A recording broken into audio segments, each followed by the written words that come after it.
बात उन दिनों की है जब मैं एमसीए कर रही थी। एक दिन हमें पढ़ाने के लिए जो ट्रेनर आए वो अपने फील्ड के एक्सपर्ट थे और हमारे इंस्टीट्यूट ने उनसे रिक्वेस्ट की थी कि वो हमें कुछ ट्रेनिंग दे, कुछ पढ़ाएं। तो जब उन्होंने पढ़ाना शुरू किया तो कंटिन्यूअसली 3 से 4 घंटे तक वो पढ़ाते रहे। वो इतने फोकस्ड थे कि उन्हें समय का पता ही नहीं चला, लेकिन हम लोग परेशान होना शुरू हो गए थे। अब मुझे वॉशरूम यूज़ करना था, लेकिन मैं इतना इंट्रोवर्ट थी, इतना शाय फील कर रही थी कि मैं नहीं बोल पाई।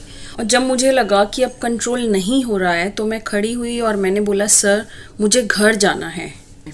उन्होंने कहा कि सोच लो, क्योंकि जो मैं पढ़ा रहा हूँ वो कोई और तुम्हें नहीं पढ़ा पाएगा, इसलिए सोच लो अच्छे से। लेकिन मैंने कहा नहीं सर, मुझे जाना है। अब अगर मैं इंस्टीट्यूट का वॉशरूम यूज़ करती तो सबको पता चल जाता। तो मैंने सोचा कि घर तो पास में है ही, मैं फटाफट जाकर वापस आ जाऊंगी और अपनी क्लास कंटिन्यू अटेंड करूंगी। जब मैं वापस आ रही थी तो मैंने देखा कि जितने भी स्टूडेंट्स थे वो बाहर निकल रहे थे। मैंने उनसे पूछा कि क्या हुआ, तुम लोग बाहर कैसे आ गए? तो उन्होंने कहा कि तेरे बोलने के बाद हम सब में हिम्मत आ गई और हमने सर से बोला कि सर अब बस, अब हम और नहीं पढ़ सकते हैं, 5 घंटे हो चुके हैं, please we need a break.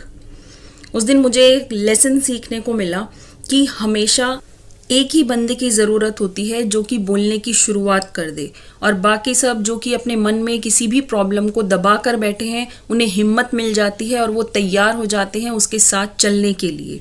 मैं ये नहीं कह रही कि इस इंसिडेंट की वजह से मैं कोई नेता बन गई या मैंने बहुत से लोगों को मोटिवेट कर दिया, और मेरा रीज़न भी पर्सनल प्रॉब्लम की वजह से ही था खड़े होने का।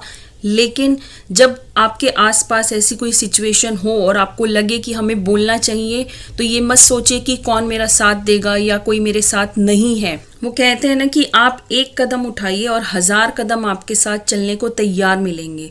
तो हिम्मत करिए, उठिए और बोलिए।